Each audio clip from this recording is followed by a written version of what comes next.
O tema de hoje, a gente não vai fazer nenhuma biografia, vamos abordar alguns aspectos da vida de Bezerra que possam refletir para nós em nossas vidas, tá certo? Uma das coisas que mais tem me admirado ultimamente é o estudo dos evangelhos. Obrigado, querido. E cada vez que a gente mergulha no estudo dos evangelhos, mais a gente fica admirado de quantos ensinamentos estão ali, inclusive ensinamentos que estão ocultos, que estão meio que escondidos, e com sensibilidade, com a chave que o Espiritismo nos traz, a gente consegue extrair ouro ali no meio de muitas letras que estão ali, que deixa a gente meio confuso, mas com sensibilidade a gente consegue extrair esse recado profundo. E muita controvérsia há em relação aos evangelhos, justamente porque se pega na condição de analisá-los como se fossem livros históricos, descritivos, mas eles não são. Eles são livros que falam realmente de alguns fatos de uma forma direta, objetiva, mas, de um modo geral, fala de uma forma simbólica. E para entender esse símbolo, essas parábolas, a gente tem que fazer um mergulho. E esse mergulho é prazeroso quando a gente tem o conhecimento espírita. Obrigado. Então, a primeira coisa falando dos 4 evangelhos que a gente conhece, que chegaram até nós, a despeito dos demais que ficaram aí escondidos ao longo dos séculos, nós temos 2 deles que foram escritos por apóstolos. Foi Mateus e o outro qual foi? João, muito bem. Mateus e João eram apóstolos. E eles escreveram com base, obviamente, nas suas memórias. O Evangelho de Mateus ele tem uma característica que ele é mais voltado para o judeu. Tanto é que ele não explica muito a questão das tradições judaicas, porque é como se fosse para alguém que já conhece. E tem um detalhe nele que chama muita atenção, que eu não sei se vocês já se perguntaram, porque no Evangelho tem reino de Deus e reino dos céus. Já pensaram nisso? Será que tem diferença entre reino de Deus e reino dos céus? Não, na verdade o conceito é o mesmo. Quem fala reino dos céus é Mateus.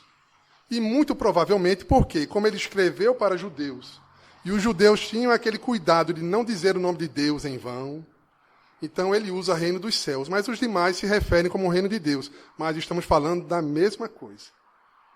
Não é interessante isso? Já o Evangelho de João é o mais simbólico de todos. E merece ser lido com muita cautela, né? Aliás, nós sabemos que João depois reencarnou como Francisco de Assis, né? Então, é um evangelho muito especial.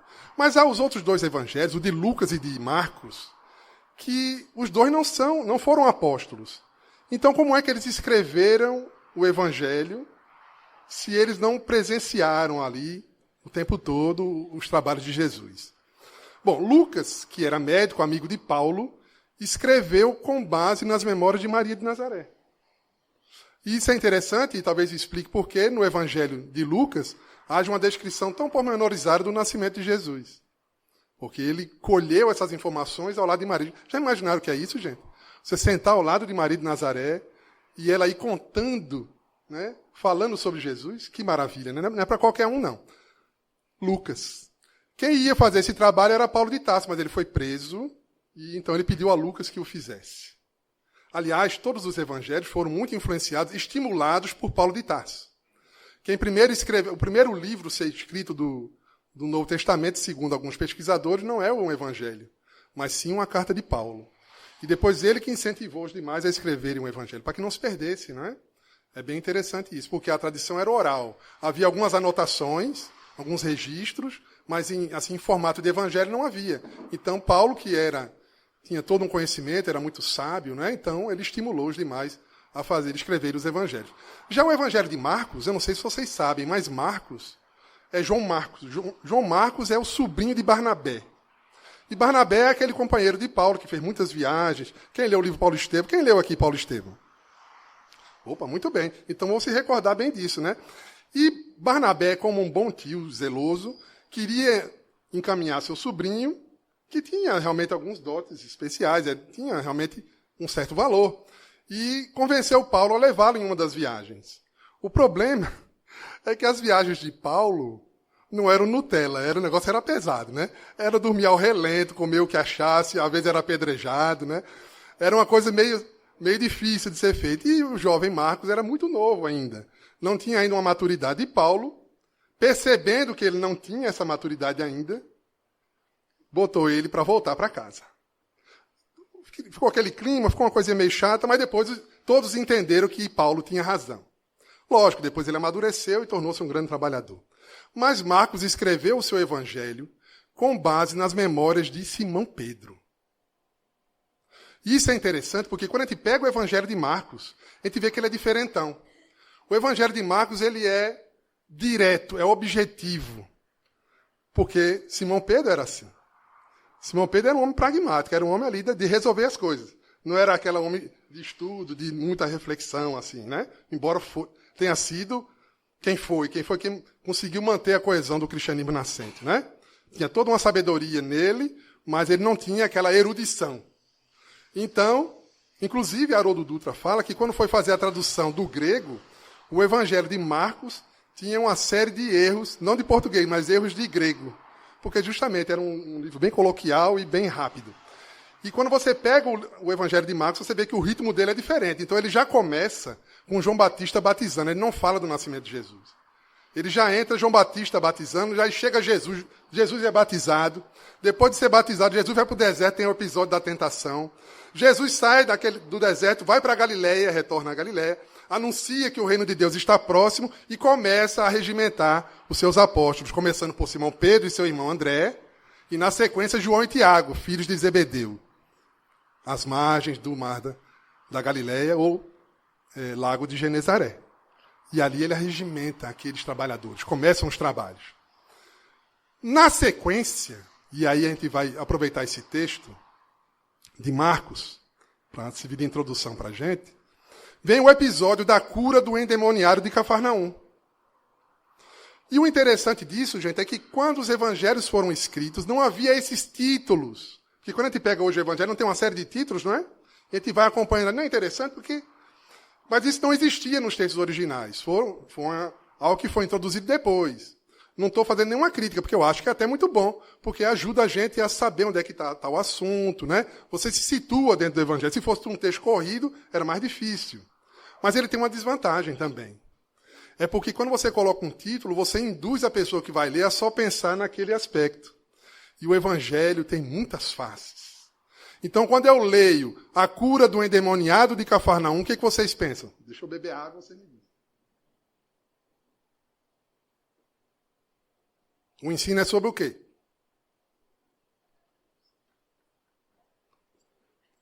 Não sai nada?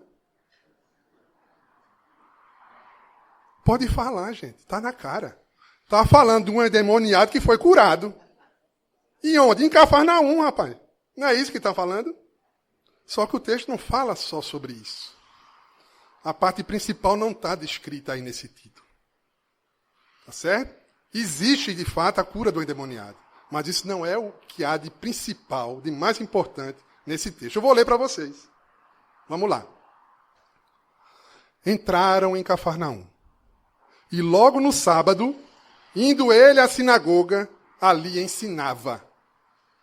E maravilharam-se da sua doutrina, porque os ensinava como tendo autoridade, e não como os escribas. E estava na sinagoga deles um homem com um espírito imundo, o qual exclamou dizendo: Ah, que temos contigo, Jesus Nazareno? Vieste destruir-nos? Bem sei quem és, o Santo de Deus. E repreendeu Jesus dizendo: Cala-te e sai dele. Então o espírito imundo, agitando e clamando com grande voz, saiu dele. E todos se admiraram, a ponto de perguntar entre si, dizendo: Que é isto? Que nova doutrina é esta? Pois com autoridade ordena aos espíritos imundos, e eles lhes obedecem. Logo correu a sua fama por toda a província da Galileia. O assunto principal aí é a autoridade moral, gente. Não é a cura do endemoniado. E tem dois aspectos aí. É a autoridade moral para lidar com os espíritos, especialmente aqueles obsessores. Mas também a autoridade para ensinar. A gente observa, tem alguns aspectos que são bem interessantes. Por exemplo, quando Jesus conversa com esse espírito imundo, o que ele diz? Olha, aqui temos contigo, Jesus Nazareno. Isso é uma expressão idiomática, que ela também é usada, sabe aonde? Nas bodas de Caná, lá no Evangelho de João, quando Maria chega para Jesus e diz, filho, o vinho acabou. E Jesus diz, mulher, que tenho eu contigo, ainda não é chegado o meu tempo. E muita gente fica chocada. Mas, rapaz, Jesus foi meio grosso com a mãe. Que tenho eu contigo? O que vocês acham? Não é estranho? Aqui também. Aqui temos contigo. Que temos nós contigo. Isso é uma expressão idiomática. Tá certo? Vou dizer mais ou menos o que ela significa. É uma forma respeitosa de você dizer que não concorda com aquilo que está sendo dito. Algum tempo atrás, eu estava no meu trabalho, e aí tinha muita reunião, uns debates, aquelas coisas todas, e eu tinha um colega lá que ele sempre discordava de mim. E ele é advogado. Tem algum advogado aqui? Levanta a mão. Tenha vergonha não, Deus perdoa. Não tem... Perdoa todos nós. Muito bem. E aí ele era advogado, e quando ele ia discordar, ele dizia, data vênia. Aí o rapaz está me ofendendo, ele está querendo briga comigo. Eu não sabia o que era data vênia. Aí eu fui pesquisar e vi que era um jeito respeitoso, ou seja, estava se referindo com respeito e ia discordar. Isso aqui é uma expressão mais ou menos nesse sentido. Então, veja, o espírito imundo, ou seja, o espírito obsessor, aquele espírito ali que está atuando sobre aquela pessoa ali naquele momento, diz que temos nós contigo. E repare que sempre essa expressão é acompanhada de uma explicação de que por que está discordando. Ele diz, vieste para perder-nos, porque Jesus trouxe um ensinamento. Aí ele está dizendo, olha, se nós fizermos isso que o Senhor está dizendo, a gente vai se perder. O nosso reino se acaba. Era uma forma respeitosa. Tá certo? Não sei se era genuína, sincera, mas que era. Tá certo? Muito bem.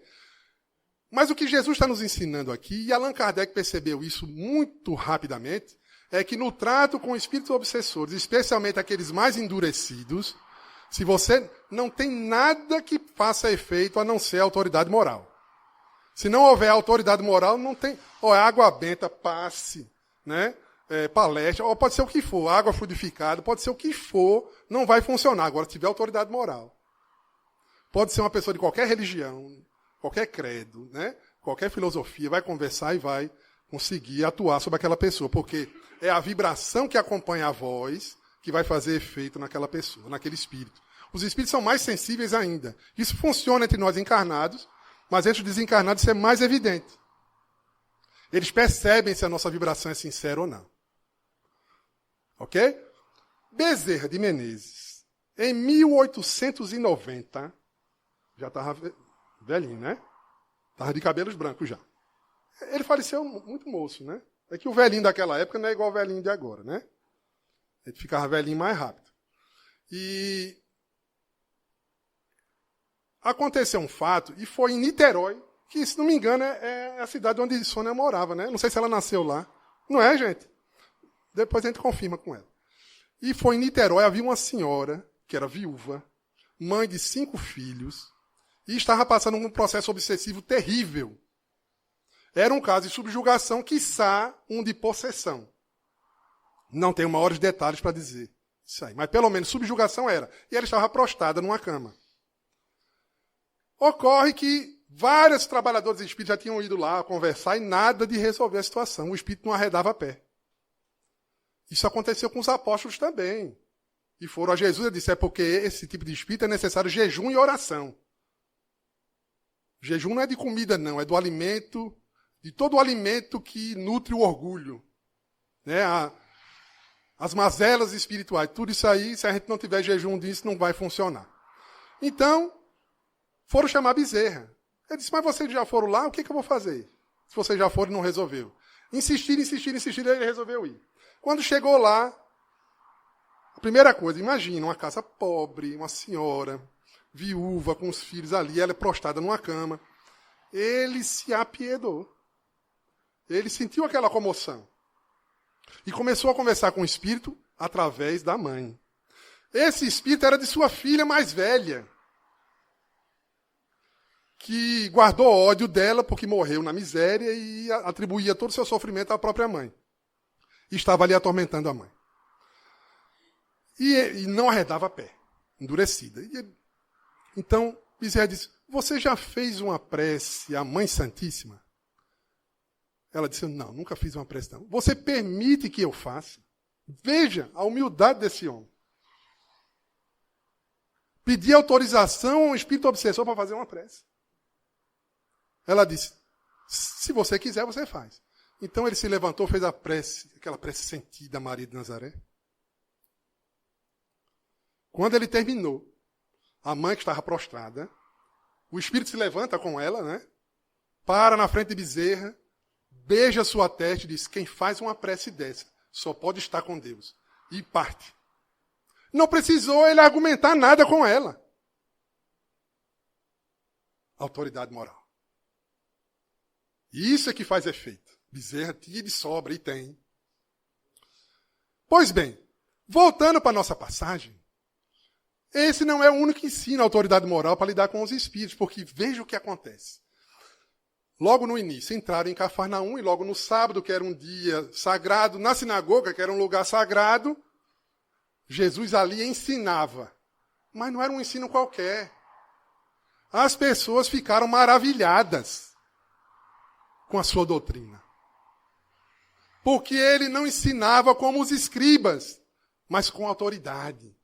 Por que não como os escribas? Porque os escribas não eram aqueles técnicos, semelhantes aos fariseus. Jesus já havia alertado sobre isso no próprio Evangelho de Marcos, quando ele diz às pessoas, façam o que os fariseus fazem, façam o que eles dizem, mas não façam o que eles fazem, porque eles não vivem aquilo que eles dizem. Isso está no Evangelho. Popularizou-se, né? A gente diz assim, faça o que eu faço, faça o que eu digo, mas não faça o que eu faço. A gente dúvida esse ditado, né? A origem está lá, Jesus falou isso no Evangelho, de Marcos. E os escribas e fariseus eram assim, mas eles tinham conhecimento. Então o que eles diziam não era mentira, só que era aquela palavra vazia, aquela que não toca.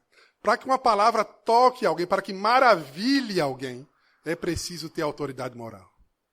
E a autoridade moral vai além do conhecimento do que vai ser ensinado. Ele está associado à vivência daquilo que se está pregando. E mais do que isso, para ter mais autoridade ainda, se você tiver muita experiência na vivência daquilo que você está falando. E Jesus o tinha. Aliás, o episódio da tentação de Jesus é totalmente simbólico. Quem pode imaginar que um espírito da condição do Cristo, porque segundo a revelação dos espíritos, um espírito na condição de Cristo é infalível. É infalível. Não há nenhum obsessor, nenhum tentador que seja capaz de provocar qualquer dúvida num Cristo. Mas o Evangelho é simbólico, gente. Depois vocês estudam, leiam com calma a passagem da tentação, mas ali o que se está querendo dizer é o seguinte. Ali está narrando a história da experiência na vivência do Evangelho que Jesus já teve e desenvolveu ao longo dos séculos. Emmanuel diz, a evolução de Jesus se perde na noite dos milênios. Então você vai ver ali que Jesus está vencendo o orgulho, está vencendo o egoísmo ao longo da sua história evolutiva. Mas naquele momento ele já tinha vencido. Por isso maravilhava quem estava ouvindo. Mas alguém pode dizer, mas como é que ele maravilhava se teve alguém que o odiou? Ele foi até crucificado. Mas mesmo esses estavam maravilhados. Públio Lentulus, que foi a encarnação anterior de Emmanuel, à época de Jesus, escreve uma carta ao imperador e diz que diante de Jesus não dava para ter meio termo. Ou você o amava, ou você o temia. Não tinha meio termo com Jesus. Os olhos dele pareciam um sol. E quem olhasse para ele, ou o amava ou o temia. Nas palavras de Públio Lentulus. Então, aquele que temia, ficava maravilhado também. Só que temia, e aí fazia as besteiras, que, queira Deus, não tenhamos sido nós. Encarnações passadas. Toma. Quem gosta de lembrar das encarnações anteriores aqui? Levanta a mão. Ninguém? Estão dizendo a verdade? Graças a Deus, porque saber para quê, gente? A chance, olha, hoje nós somos a melhor versão nossa. Se hoje a gente é o que é, imagina. Meu Deus do céu. O que era lá para trás? Não era melhor do que é agora, não. Então deixa quietinho lá e vamos olhar para frente. Olhar o agora e o para frente. Muito bem. Então, é preciso conhecimento, vivência, experiência, mas tem uma pista extraordinária desse. É um tesouro escondido nessa passagem. Eles entraram aonde, gente? A conversa começa assim. Entraram em Cafarnaum. Vocês sabem qual é o significado de Cafarnaum? Menino, vocês vão ficar abestalhados feito eu fiquei. Cafarnaum significa aldeia de Naum, ou, porque Naum significa outra coisa, Vila da Compaixão. Vila da Compaixão. Observe o ensino oculto aí, maravilhoso. Se eu quiser ensinar, para maravilhar, para estimular o outro a crescer, se transformar, eu tenho que entrar na Vila da Compaixão. E o que é a compaixão? Porque a compaixão, ela envolve empatia. Eu tenho que me colocar no lugar do outro, mas não é só isso. É um desejo profundo de auxiliar o outro nas suas dificuldades, nas suas dores, nas suas limitações. Se eu for ensinar na postura de quem é maior, na postura... Aliás, vocês sabem o que significa aluno? Vocês sabem qual é o significado da palavra aluno? Cadê? Sem luz. Olha que covardia. Você tratar um aprendiz de sem luz, ó, você é um sem luz, agora eu tenho luz e vou lhe ensinar. Meu Deus, é muita covardia isso. Não é verdade? Então, o aluno é um termo, eu usava, agora eu não estou usando mais não. Né? Então, aprendiz, estudante, porque sem luz, não, todo mundo tem luz, né? Embora a vida está meio apagadinha, meio, né, escondidinha ali, mas latente, nós temos todo o germe da perfeição, como dizia Pestalozzi. Todos nós temos. Aguardando florescer, brotar. Todos nós temos luz. Jesus dizia, brilha a vossa luz. Ele não diz, brilha a minha luz. Não, é cada um brilhar a sua própria. É porque todos nós temos. Pois bem, então é preciso esse estado de espírito se eu quiser maravilhar o outro. Se eu for com arrogância, se eu for me achando o superior, o tal que sabe de tudo, eu não vou conseguir tocar um coração. E já é difícil mesmo, porque Sócrates dizia o seguinte, chegaram para Sócrates e disseram, por que você não ensina a sabedoria para todo mundo? Para espalhar a sabedoria pelo mundo? E ele dizia, sabedoria para todos? Ele disse, olha, minha mãe, ela é parteira, é uma ótima parteira. Mas por melhor parteira que ela seja, ela só consegue fazer o parto de mulheres que estão grávidas. Se não estiver grávida, não tem como ela fazer o parto. Então veja que ensino profundo. Há pessoas que não estão ainda em condição de aprender uma certa mensagem e fazer a sua transformação mais forte. Ainda estão muito apegadas às coisas materiais, às coisas transitórias, aos interesses puramente materiais. E por isso a gente deve olhar com muita compaixão para aqueles irmãos que, mesmo em outras religiões, só pensam em enriquecimento. Porque é a condição deles. Por enquanto. Mas vai mudar. E nós? Será que nós estamos grávidos? Preparados para fazer uma transformação? Pois bem, então, repare o seguinte, só que para poder a gente entrar nessa vila da compaixão, é preciso uma virtude muito bela, que é a humildade. Porque como é que eu vou ter compaixão por alguém se eu me acho superior? Se eu acho aquela pessoa inferior? Porque essa ilusão do orgulho nos faz ter a ilusão de que, por exemplo, se eu estou bem é porque Deus gosta um pouco mais de mim. Ou então que eu sou muito superior na evolução em relação àquele outro. E nada disso é garantido. Há pessoas materialmente muito sofridas e que são espíritos muito evoluídos.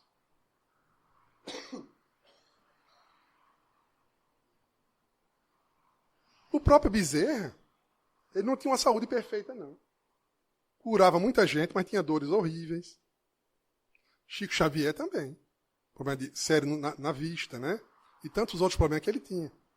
Pois bem, a humildade ela é necessária, ela é fundamental. Ela é tão fundamental que ela as bem-aventuranças de Jesus. A primeira delas é: bem-aventurados os pobres de espírito, porque deles é o reino dos céus. Pobres de espírito são os humildes. Então é preciso humildade para podermos adentrar esse estado de alma superior, que é o reino dos céus. Se faltar humildade, a coisa se complica. Quer ver? No Evangelho segundo o Espiritismo tem uma mensagem. Vou ler aqui para você.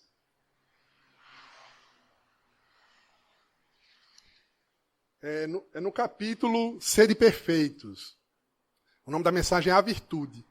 E é do espírito François Nicolas Madeleine. E ele fala da importância, da necessidade das virtudes, né? De sermos laboriosos, caritativos e outras coisas mais. Mas ele faz uma advertência no final que merece nossa atenção. Olha só. Ó vós todos a quem a fé espírita aqueceu com seus raios. E que sabeis quão longe da perfeição está o homem. Jamais esbarreis em semelhante escolho. O escolho que ele está falando é o orgulho. A virtude é uma graça que desejo a todos os espíritas sinceros. Contudo, dir-lhe-eis, mais vale pouca virtude com modéstia, modéstia é humildade, do que muita com orgulho. Pelo orgulho é que as humanidades sucessivamente se hão perdido. Pela humildade é que um dia devem se reencontrar. Veja que recado fascinante, né? É preferível, por isso Jesus, as bem-aventuranças, começa bem-aventurados os pobres de espírito. Porque é a base fundamental. Eu não posso pensar em desenvolver as faculdades do espírito sem começar pela humildade. É lógico que essas coisas vão sendo feitas em conjunto. Mas se eu deixar que o orgulho se enraize, porque todos nós temos alguma sombra de orgulho, mas sem deixar que ele prepondere na nossa vida, fica comprometido o nosso desenvolvimento. No prefácio do Livro dos Espíritos, chamado Prolegômenos, os espíritos amigos eles fazem um alerta a Allan Kardec. Olha só o que eles falam no final. Dizem aí, lembra-te de que os espíritos bons só dispensam assistência aos que servem a Deus com humildade e desinteresse, e que repudiam a todo aquele que busca na senda do céu um degrau para conquistar as coisas da terra. Interesse pessoal material, né? Eles se afastam do orgulhoso e do ambicioso. O orgulho e a ambição serão sempre uma barreira erguida entre o homem e Deus. São um véu lançado sobre as claridades celestes. E Deus não pode servir-se do cego para fazer compreensível a luz.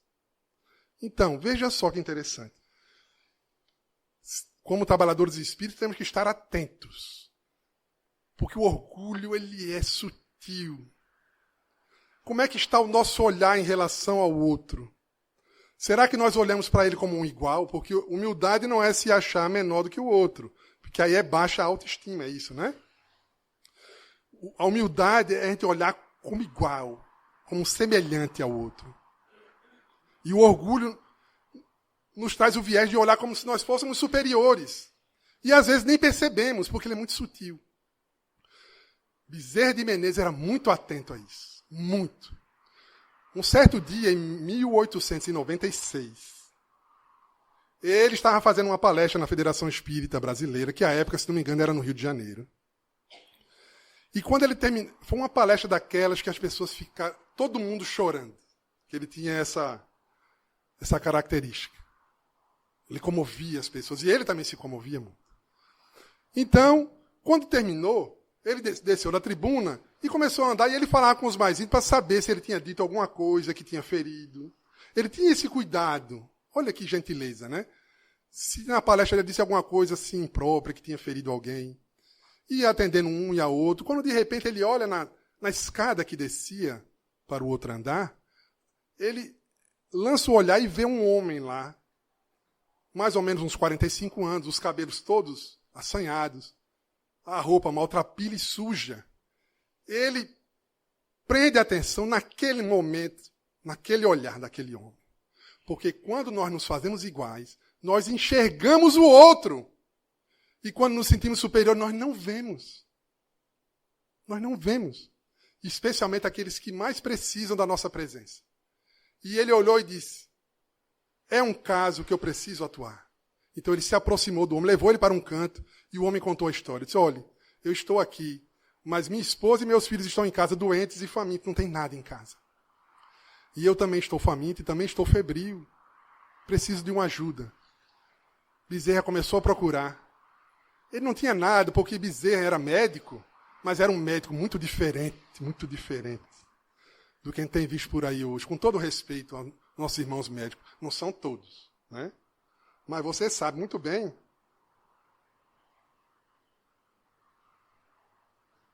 que hoje em dia, se você for marcar uma consulta e for plano de saúde, você vai para daqui a 3, 4 meses. Se for em dinheiro, na outra semana você já tem. Se for sem dinheiro, você não entra nem na lista. Bezerra atendia indiscriminadamente. A ponto de ter dias de ele não ter nenhum tostão. E os amigos precisarem intervir para incluir pagantes no dia de Bezerra. Senão ele não tinha dinheiro nenhum. Porque ele atendia aqueles mais miseráveis, um atrás do outro. Não negava ninguém. A tal ponto que quando ele procurou, até o anel de formatura dele não tinha mais, porque ele já tinha doado para os seus pacientes. Não tinha nada, só tinha a passagem do bonde. E ele olhou para o homem e se comoveu. Ele se apiedou. Ele sentiu compaixão por aquele homem. Olhou para ele e disse assim. Antes de falar, ele fez uma prece muda a Maria de Nazaré. E olhou para o homem e disse assim, você confia na Mãe Santíssima? O homem olhou para ele e disse, confio.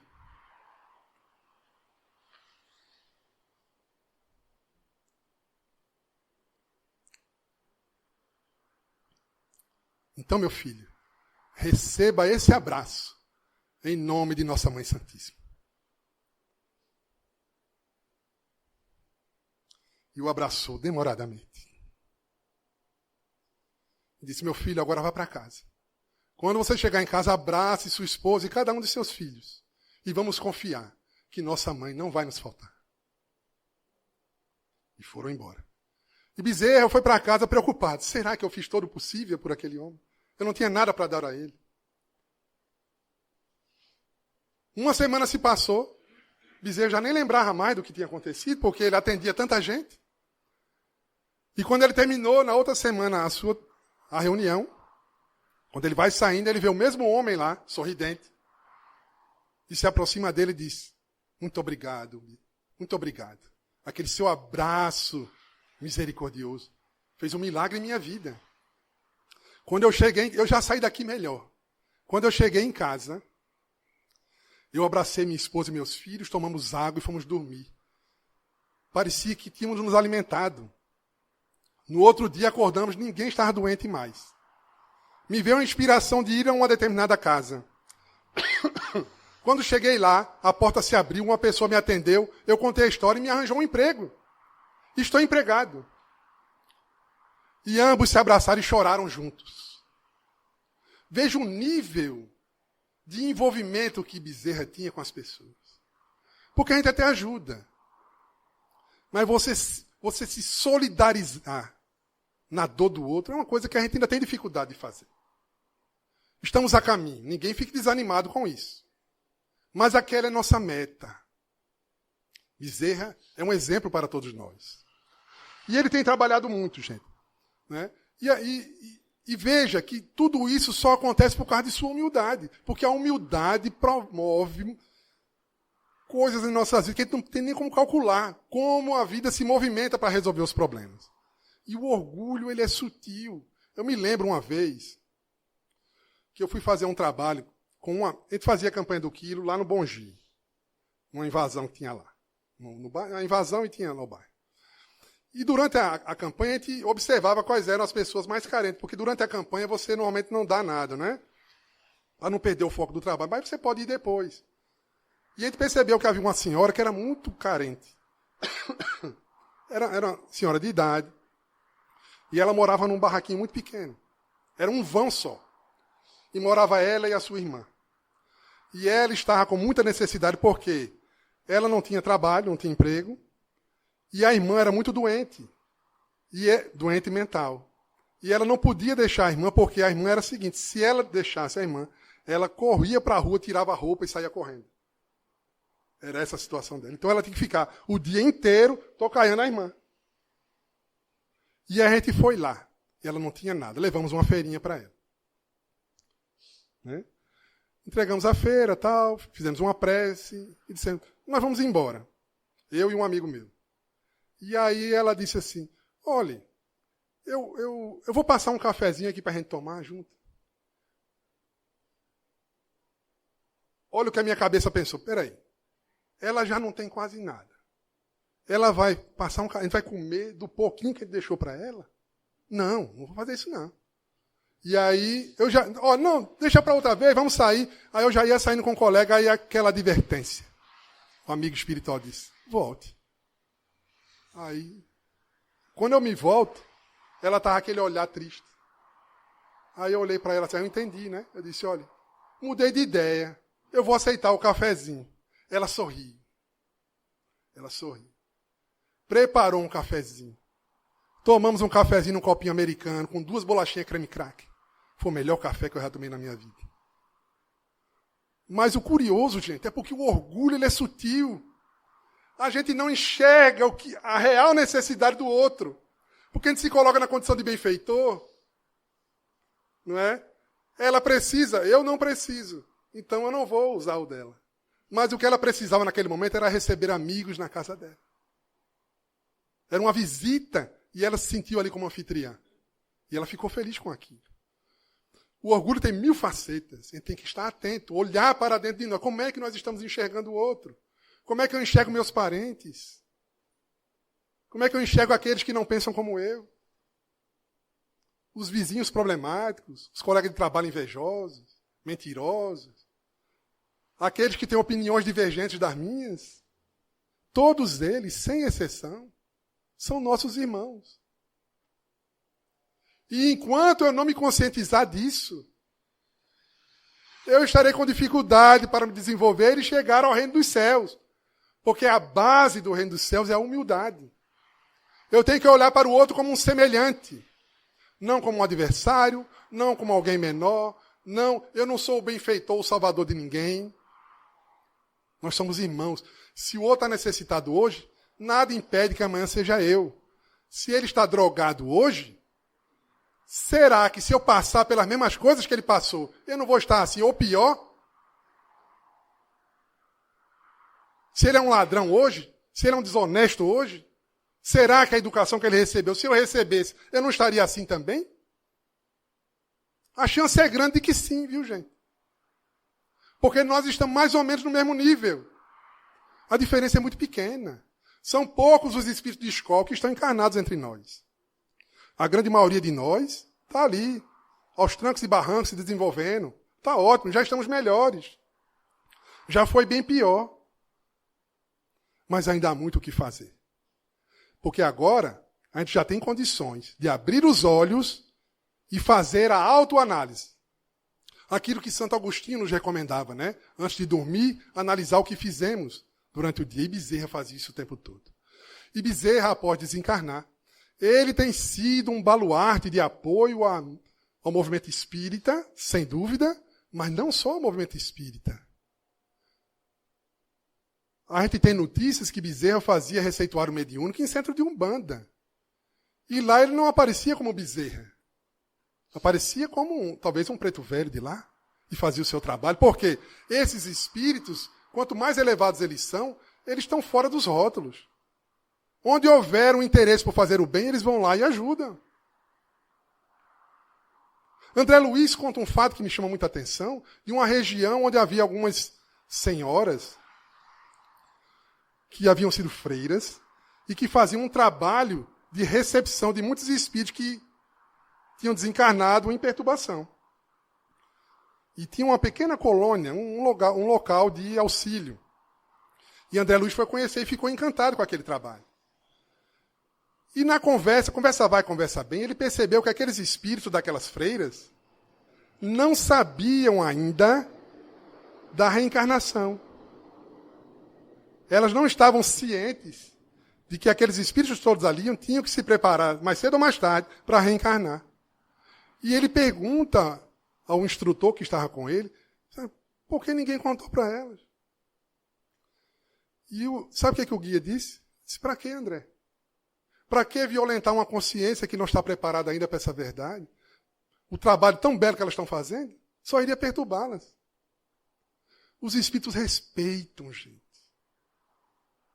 Temos que ter isso, nós como espíritas, temos que respeitar aqueles que não pensam como nós. Não importa quem seja. Não importa se a divergência é religiosa, se a divergência é política, se a divergência é relacional na família. Nada disso importa. Todos são nossos irmãos, nós temos que ter paciência, tolerância, compreensão e temos que nos esforçar pela humildade para entrarmos, se quisermos ajudá-los, para entrarmos na vida da compaixão. Senão, a nossa palavra não vai ter efeito sobre eles. Bezerra tinha essa preocupação e ainda tem, vem ajudando. Ivone Pereira foi muito ajudada por Bezerra de Menezes. Ivone do Amaral Pereira é uma trabalhadora notável. Não sei se nós, no movimento espírita, valorizamos tanto o trabalho dela, mas a revelação que ela nos traz sobre os suicidas é extraordinária. Eu já li Memória de um Suicida, é bom, tá? Gente, a coragem dessa mulher de trazer um assunto desse para a sociedade. O suicida, até pouco tempo, era considerado um pária espiritual. Não se fazia missa de 7º dia para quem se suicidava. Não. Hoje em dia já se faz, né? Hoje em dia já se faz. Mas era considerado um ser totalmente esquecido de Deus. Amaldiçoado. Ela nos traz, veja que lindo, né? Por um lado, ela nos traz o conhecimento do Vale dos Suicidas, que mostra que as consequências do suicídio são tenebrosas. Mas, ao mesmo tempo, ela nos mostra o Hospital Maria de Nazaré, que atende a todo e qualquer suicida que necessita. Mostrando que ninguém fica desamparado nas leis de Deus. E todos, ao retornar ao mundo espiritual, todos nós somos amparados. Bezerra de Menezes trabalhou com Chico Xavier, trabalhou com Divaldo. Bezerra de Menezes, se a gente for pensar, ele se intitula o mínimo servidor. E, de fato, ele é um mínimo servidor. Ele tem autoridade para dizer isso. Ele sempre se preocupou com a humildade. Tanto é que o trabalho da campanha do Quilo, que obviamente a inspiração inicial é Francisco de Assis, não é? Que foi ele que começou a botar o saco nas costas, pedir para se fazer de mendigo para ajudar os pobres. Não é? Se fazer de pedinte, ele era um pedinte pedindo para os pobres. Mas Bezerra foi o grande inspirador da campanha do Quilo no movimento espírita. E alguns podem pensar que é muito comum isso. Por que o espírita... tem até uma musiquinha, né, que a gente atribui que tem uma pessoa... As pessoas que no domingo de manhã incomodam, ao espírita diz, não, é o testemunho de Jeová, mas o espírita também vai, domingo de manhã, bater nas portas, né? Pois bem, então, por que o espírita faz esse trabalho? Qual é o objetivo? Alguém pode dizer, não, é arrecadar mantimentos para ajudar os necessitados. Tudo bem. Mas não é só isso, vai deixar uma mensagem. Muitas pessoas são ajudadas com aquelas mensagens ali, são auxiliadas. Mas tem também o fato de quem está proporcionando aos outros a possibilidade de ajudar e de fazer o bem. Também é uma coisa boa. Mas o objetivo principal da campanha do Quilo não é esse. Ela surge, Bezerra de Menezes deixa bem claro, isso está no livro Campanha do Quilo Bom Combate, de Elias Sobreira, que o objetivo principal é criar-se um mecanismo para que o espírita exercite a humildade. É exercício de humildade, gente. Você bota o saco nas costas, vai pedir, vai trabalhar, vagabundo, está pedindo o quê aqui? Eu me lembro, a primeira campanha do Quilo que eu fiz foi aqui no Jeff. A maioria da coisa foi aqui, viu? A palestra foi, prece também, mas no Jefinha lá, no antigo. E na época era o nosso irmão Henrique, que era quem coordenava a campanha, né? E eu era jovem, tinha uns 20 e poucos anos, já faz uns 10 anos isso.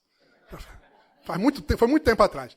E aí, eu lembro, eu era jovem, e eu vivia na praia, era bronzeado, gostava de passear, brincar, e era bem conhecido aqui.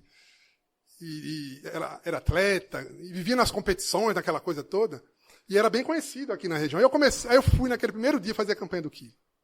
Minha gente, eu fiz a campanha do quilo chorando. Porque aquilo que eu senti, até então eu nunca tinha sentido nas coisas que o mundo me oferecia.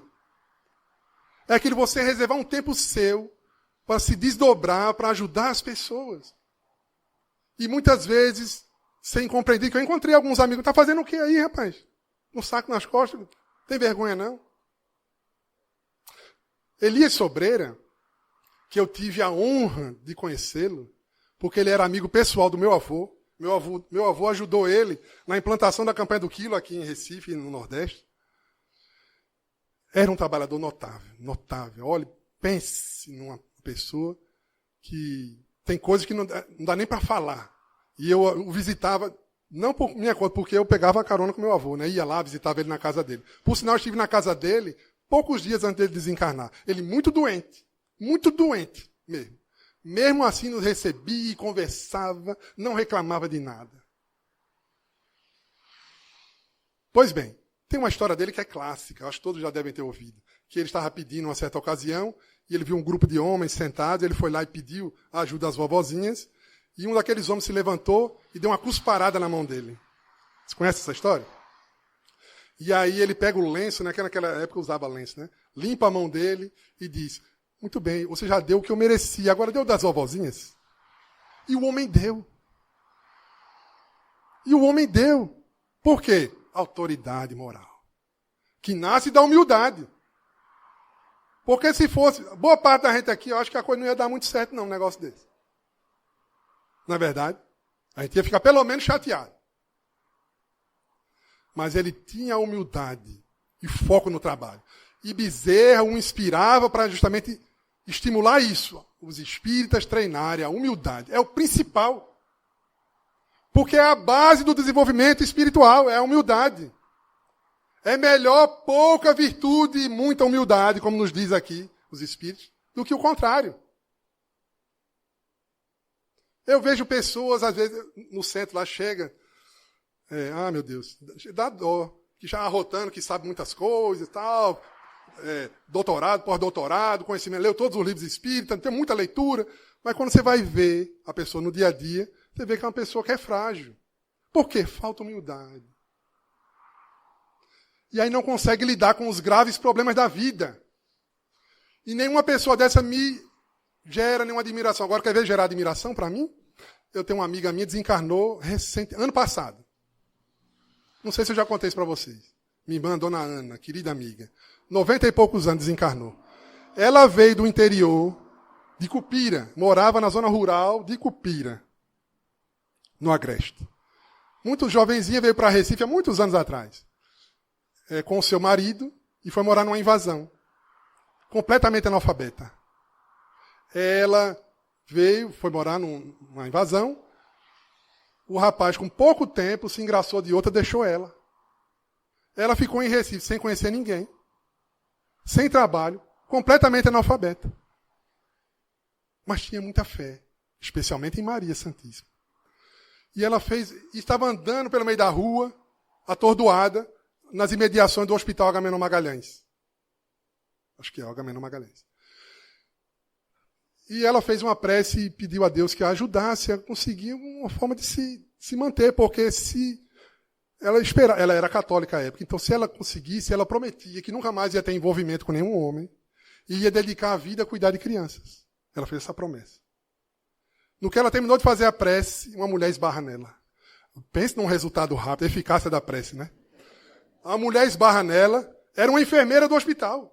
Ela disse: minha filha, o que é que você tem? Está tão atordoada. Aí ela contou a história. Disse: não se preocupe.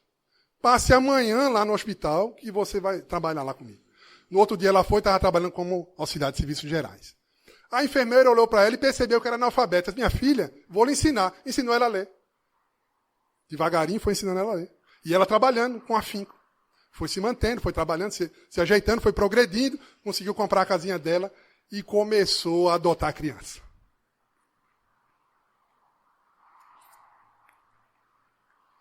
Começou a adotar a criança. Isso me impressiona. O tempo passou, o marido contraiu um câncer, né? Desenvolveu o câncer. A outra mulher o deixou. Quem cuidou dele até a morte? Ela cuidou. Vocês fariam isso? Mas não parou por aí. A outra mulher, também adoeceu. Quem cuidou dela? Dona Ana. Até a morte. E até poucos dias atrás, eu ia às vezes na casa dela, no Natal. Eu não sei, já perdi até as contas. A quantidade de filhos lá comemorando com ela era uma coisa imensa. Todos filhos adotivos. Aquele amor com ela. Então isso me impressiona. Aí sim. Títulos, dinheiro, isso aí. Porque é erudito, porque conhece o livro dos Espíritos todo. Isso não vale muito não. Uma certa ocasião, um amigo meu estava doutrinando um espírito. E o espírito muito inteligente disse assim, você quer aprender o que comigo? Quer falar sobre biologia? Cadê a professora? Biologia? Química? Física? Livro dos Espíritos? Livro dos Médiuns? Vamos discutir, eu conheço tudo aí, eu posso ensinar a você. Sabe o que ele disse para o espírito? Não, meu irmão, não quero aprender isso não, eu quero que você me ensine a ser humilde. Desarmou o espírito. Desarmou porque ele falou com sinceridade. Falou com autoridade moral. De quem está buscando ser humilde mesmo. Desarmou o espírito. Então, meus queridos irmãos, não percamos de vista a humildade. Bezerra, como nosso irmão falou na sua prece, nosso irmão Arturo, numa certa ocasião, que era uma comemoração dos 50 anos de desencarne de Bezerra no mundo espiritual, se reuniam diversos amigos dele, estavam ali celebrando. De repente, a irmã Celina, que é uma das assessoras imediatas de Maria de Nazaré, chega com uma carta convidando Bezerra para outras tarefas numa região mais iluminada. Ele chora, se ajoelha. Se fosse eu disse, eu vou quando? Amanhã? Agora? Ele se ajoelha, ele diz, minha irmã, interceda com a Mãe Santíssima. Peça a ela que eu possa ficar nesse posto de serviço aqui com meus irmãos. Celina disse, eu não posso resolver. Ela vai até onde está Maria e volta com a resposta. Diz, a Mãe Santíssima disse que você pode ficar o tempo que você quiser. E Ele está conosco até hoje. Isso é humildade. Porque é a pessoa se apagar para não ofuscar o outro. É a pessoa olhar para o outro como um semelhante e agir de tal forma. Porque, de fato, nós somos semelhantes. Quando ele diz humilhe o servidor, ele não quer dizer que ele é o mais humilde de todas as pessoas. Não, não é isso. Ele quer dizer que tem um conhecimento profundo da sua pequenez diante da criação, diante de Deus, e que se faz o servidor de todos por conta disso. Ele reconhece em todos os seus irmãos. É nesse sentido que ele fala sobre esse ser um mínimo servidor. E ele, de fato, é. Meus queridos irmãos, olha, foi um prazer estar aqui com vocês. Não, lógico, nós não estamos na mesma condição que ele está. Nós não vamos fazer igualzinho a ele. Mas no contexto onde vivemos, com as possibilidades que nós temos, exercitemos a humildade. Vamos começar em casa. Como é que eu olho para minha esposa? Como é que eu olho para o meu marido? O vizinho que toca fogo e a cinza bate na roupa. Lá em casa tem esse problema. Ele toca fogo, aí a mulher fica doida que pega na roupa no varal. Meu Deus do céu. Como é que a gente vai encarar? A gente pode, em pequenas coisas, já ir exercitando, porque tem que fazer nas pequenas coisas, para que um dia a gente tenha a condição de fazer tranquilamente nas grandes coisas. Que Deus nos abençoe. Muita paz para todos.